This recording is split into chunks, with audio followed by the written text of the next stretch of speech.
Mungkin banyak dari kamu yang sudah tahu kalau gula itu nggak baik buat kesehatan. Sudah berusaha untuk menghindari, mengurangi gula, bahkan stop gula. Tapi rasanya susah banget. Ini adalah 10 makanan yang bisa menghentikan kecanduan gulamu. Apa saja? Simak setelah yang satu ini.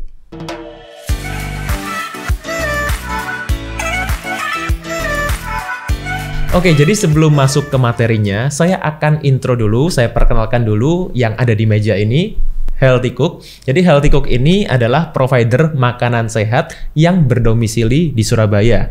Jadi ada cateringnya, juga ada cemilan-cemilan sehatnya juga. Spesialisasinya Healthy Cook ini adalah personalized healthy catering. Maksudnya gimana? Bukan healthy catering yang biasa, tapi juga bisa menyesuaikan dengan kebutuhan tiap orang perorangan. Sesuai goalnya, sesuai kondisi kesehatannya, yang disesuaikan dengan kebutuhan masing-masing individu. Oke, sekarang kita akan masuk ke materinya. Halo Sobat Sehat, jumpa lagi bersama dengan saya Dr. Hans di channel kesayangan kita SB30 Health episode Panas. Panduan nutrisi tanpa sensor. Dan kali ini saya akan share seputar makanan yang bisa menghentikan kecanduan gulamu. Atau istilahnya seringkali kita sebut adalah sugar craving. Nah, beberapa orang merasa enggak kok, fine-fine aja, saya nggak mengalami sugar craving. Atau mungkin kamu nggak merasa kalau kamu mengalami sugar craving. Karena banyak orang yang merasa, saya fine-fine aja, nggak makan yang manis-manis. Tapi masalahnya tidak semua gula itu rasanya manis. Sudah pernah saya jelaskan di beberapa video sebelumnya mengenai karbohidrat, mengenai gula. Nggak semua gula rasanya manis. Nggak semua gula itu adalah sesuatu yang bisa membuat kita itu merasa kita makan gula. Karena apa? Karena banyak sekali yang disebut adalah hidden sugar. Itu ya. Jadi kali ini saya akan share dulu mengenai 10 makanan yang bisa menghentikan kecanduan gulamu. Pertama, yang ingin saya bahas dulu adalah kenapa sih gula itu bikin candu? Ya, bikin candu bukan cuma hal-hal yang kita inginkan yang bukan gula yang bikin candu. Ada banyak sekali hal-hal lain yang mungkin yang bikin kita kecanduan, tapi kita kali ini akan bahas mengenai gula.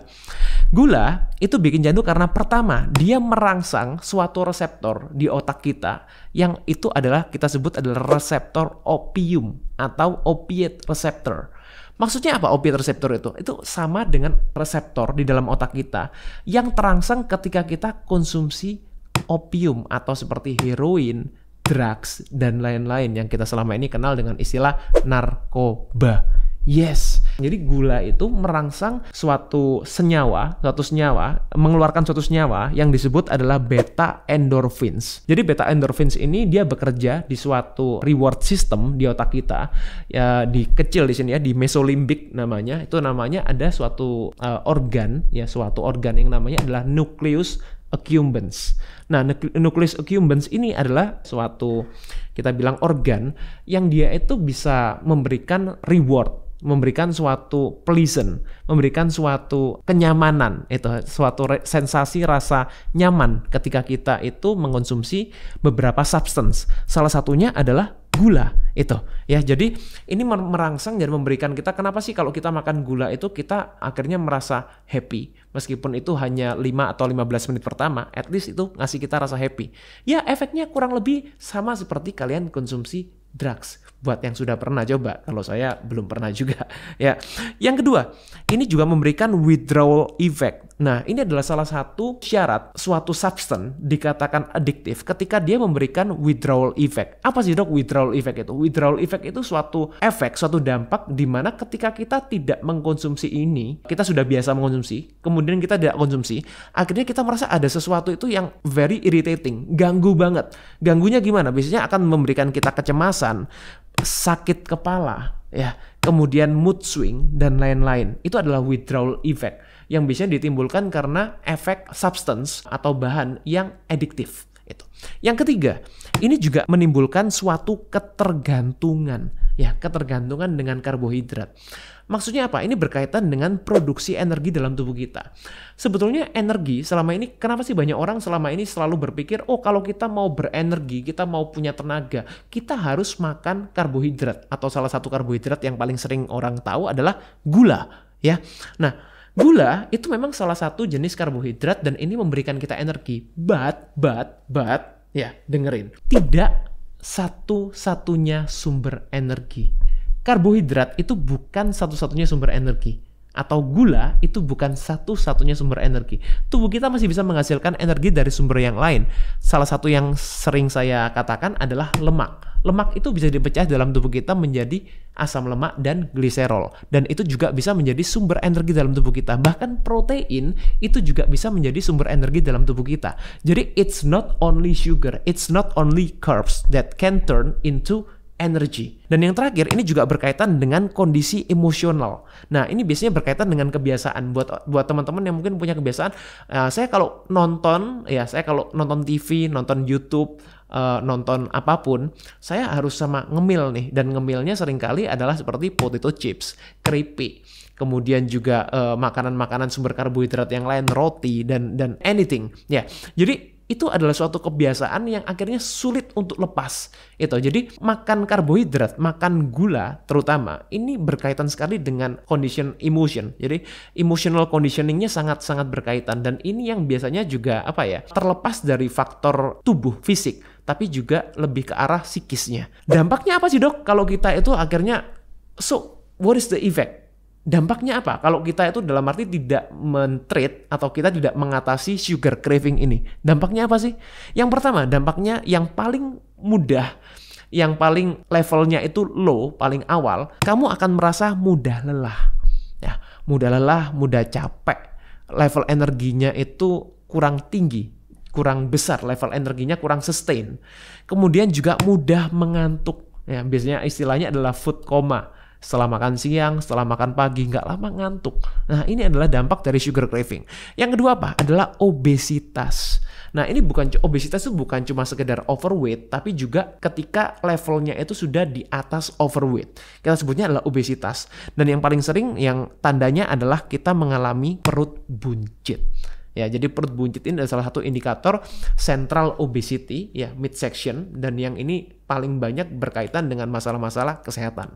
Yang ketiga adalah gangguan hormonal. Yes, ini adalah salah satu dampak dari sugar craving juga. Gangguan hormonal yang mungkin sering kalian dengar adalah PCOS, Polycystic Ovarian Syndrome, kemudian disfungsi ereksi. Yes, erectile dysfunction. Kemudian menopause dini. Ini juga banyak sekali dialami oleh wanita-wanita yang sudah usianya menjelang 50. Kemudian juga akne. Yes, masalah kulit.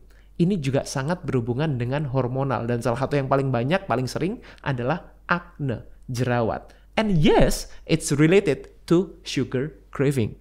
Ya, dan masih banyak lagi masalah-masalah hormonal yang lain. Dan yang terakhir tentunya yang paling banyak, paling damage-nya paling besar adalah penyakit metabolik. Just name it. Mulai dari diabetes type 2, ya, diabetes tipe 2, kemudian hipertensi, asam urat, jantung koroner, stroke, dan lain-lain. Ini semuanya berkaitan dengan sugar craving. Mungkin ada hal yang baik yang belum saya sebutkan. Bisa komen di kolom bawah, ya. Nah, jadi apa, Dok? 10 makanan terbaik nih yang untuk menghentikan sugar craving. Oke, mulai simak ya. Kita mulai dari yang nomor 10 dulu. Adalah berry. Ya, maksudnya adalah keluarga golongan berry. Strawberry, blueberry, mulberry, blackberry, raspberry, dan lain-lain. Ini semuanya memiliki kandungan karbohidrat yang rendah dan juga punya kandungan gula yang rendah. Masih ada kandungan karbohidrat dan gula yang rendah? Masih, tapi sangat rendah dibandingkan buah-buah yang lain, karena buah-buah yang lain biasanya dia punya kandungan karbohidrat dan gula yang relatif jauh lebih tinggi dibanding golongan berry. Kemudian apa? Kemudian golongan berry ini punya kandungan serat yang tinggi dan kandungan antioksidan yang tinggi, dan ini membantu kalian untuk men-stop sugar craving. Oke? Yang ke-9 adalah sayuran hijau atau leafy greens. Kenapa, Dok, kok sayuran hijau? Kenapa bukan sayuran merah, sayuran putih, dan lain-lain? Oke, tunggu dulu. Yang pertama, semua sayuran memang rata-rata yang saya sebutkan di sini adalah non-starchy vegetables, ya. Jadi ini bukan kentang, itu bukan sayuran. Beberapa orang bilang, oh, kentang itu sayuran. Kemudian yang golongan polong-polongan juga orang menyebutnya sayuran. No. Di sini yang saya maksud sayuran adalah yang non-starchy vegetables. Jadi sayuran yang tidak mengandung zat pati yang tinggi. Jadi sayuran hijau salah satunya. Ini kenapa penting? Karena ini juga tinggi kalium, dan kalium ini dia sangat berhubungan dengan penyimpanan, bagaimana tubuh kita bisa menyimpan glikogen. Ya, ini juga berkaitan dengan kita supaya kita tidak mudah merasa lapar ya. Selain dengan kandungan serat yang tinggi juga tinggi kalium. Kemudian ini sayuran hijau juga tinggi magnesium selain tinggi kalium, dan ini juga membantu kalian untuk stop sugar craving. Karena magnesium ini berkaitan dengan banyak sekali enzim di dalam tubuh kita. Oke. Yang kedelapan, urutan yang kedelapan adalah cuka atau vinegar. Nah, vinegar jenisnya banyak sekali. Mungkin salah satu yang sering saya bahas adalah apple cider vinegar atau cuka apel. Tapi secara umum, cuka itu mengandung yang namanya SCFA. Apa dok? SCFA, short chain fatty acid, asam lemak rantai pendek, dan ini bisa membantu kita juga untuk meningkatkan sensitivitas insulin. Dan juga vinegar, itu banyak sekali studi yang sudah menunjukkan bahwa vinegar, kalau kita menambahkan vinegar di dalam karbohidrat kita, ini bisa menurunkan zat pati yang diserap atau digestible starch itu. Jadi lebih banyak mengubah zat pati yang diserap ini atau digestible starch menjadi resistant starch atau zat pati yang resisten, dan ini tidak bisa diserap dalam tubuh kita, sifatnya kurang lebih akan menjadi seperti serat. Menarik kan? Oke. Yang ketujuh adalah makanan fermentasi atau fermented food. Fermented food ini banyak sekali jenisnya. Contohnya apa saja? Sauerkraut, kimchi, kombucha, kefir, dan lain-lain. Kenapa makanan fermentasi ini juga baik untuk stop craving, untuk stop sugar craving? Karena ini mengandung probiotik. Ini membantu pencernaan kita karena memberikan bakteri baik secara aktif. Bukan prebiotik, tapi juga probiotik. Ya, kemudian juga meningkatkan sensitivitas insulin. Sudah saya bahas beberapa di banyak video-video sebelumnya. Kenapa ini juga penting untuk stop sugar craving? Kemudian yang urutan keenam adalah minyak yang sehat, ya, healthy oil. Healthy oil itu apa dok? Minyak yang tinggi omega 3 dan rendah omega 6. Contohnya seperti olive oil, ya, minyak zaitun, kemudian avocado oil, minyak alpukat, cod liver oil, itu juga baik, ya. Minyak itu semuanya bebas gula, tidak mengandung gula sama sekali, tidak mengandung karbohidrat sama sekali, pure fat, ya, but it's a good fat. Jangan pilih minyak-minyak yang tinggi omega 6 seperti minyak sayur, minyak canola, minyak kedelai, minyak jagung. Itu minyak yang tinggi omega 6. Belum lagi kalau itu direfinasi. Kemudian minyak ini dia minim sekali meningkatkan insulin. Jadi efeknya ke insulin spike itu very very low. Bukan berarti nggak ada sama sekali ya. Tetap akan meningkatkan insulin, but it's very very low dibanding kalau kita konsumsi karbohidrat atau protein. Kemudian minyak itu juga punya sifat mengenyangkan. Kalau kita makan sayuran aja ya mungkin mengenyangkan, tapi akan tidak bisa dalam jangka waktu yang selama kalau kita konsumsi minyak. Jadi antara fiber kemudian dicampur dengan minyak yang sehat, ini akan memberikan kita efek kenyang yang jauh lebih lama. Urutan yang kelima apa? Urutan yang kelima adalah kacang-kacangan. Yes, kacang-kacangan ini kalau di Indonesia itu banyak disalah kaprakan. Yang bukan kacang dibilang kacang. Contoh, kacang hijau, kacang merah.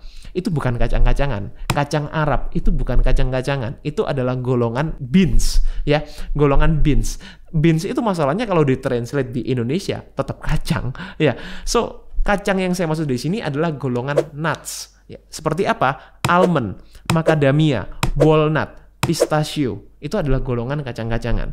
Kacang-kacangan ini punya efek, dia punya kelebihan, dia tinggi lemak baik, kemudian dia juga berfungsi sebagai protein nabati buat teman-teman yang mungkin menjadi vegetarian atau vegan. Kemudian juga punya kandungan serat yang tinggi. Urutan yang keempat adalah biji-bijian. Ya, biji-bijian ini beda dengan kacang-kacangan. Contohnya apa? Biji-bijian yang sering saya suggest adalah biji labu, pumpkin seed, biji bunga matahari, sunflower seed, biji chia, biji flax, ya, dan lain-lain. Biji-bijian ini juga punya kandungan nutrisi, profil yang kurang lebih sama dengan kacang-kacangan. Dia tinggi protein dan tinggi lemak, rendah karbohidrat, rendah gula, dan dia juga tinggi serat. Oke? Urutan yang ketiga adalah alpukat. Yes, ini adalah buah lain selain berry-berryan yang juga saya rekomendasikan untuk kalian yang mau stop sugar craving. Kenapa?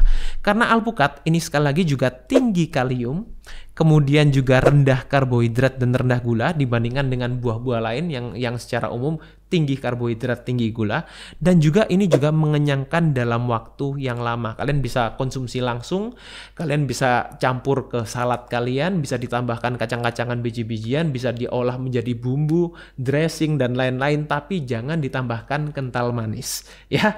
Kemudian yang kedua, urutan yang kedua adalah protein hewani. Yang saya maksud di sini adalah ikan, kemudian daging merah, kemudian juga unggas, ayam, bebek, dan lain-lain. Ini juga baik untuk stop sugar craving. Selain tinggi protein, dia juga bebas gula, bebas karbohidrat. Ya, protein hewani semuanya itu bebas gula, bebas karbohidrat.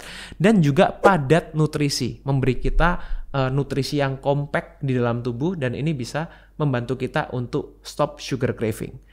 Lalu, nomor satunya apa, Dok? Nomor satunya adalah, telur. Nah, tuh. Ya, selama ini jangan meremehkan telur. Telur itu mungkin dianggap, wah ini protein yang tidak terlalu wah gitu. Berbeda dengan kalau kita bicara mengenai daging-dagingan yang harganya very pricey, ikan-ikan laut yang harganya juga pricey, seafood dan lain-lain. But egg atau telur itu juga punya kandungan tinggi protein dan tinggi lemak baik. Ya, jangan khawatir mengenai kolesterolnya. Sudah pernah saya bahas di video yang kemarin. Buat kalian yang khawatir mengenai kolesterol telur bisa cek di video mengenai kolesterol yang saya bahas seputar telur dan kolesterol. Kemudian juga bebas gula dan karbohidrat sama dengan protein hewani yang tadi saya sebutkan sebelumnya, dan juga padat nutrisi dan penyerapannya ini terbaik.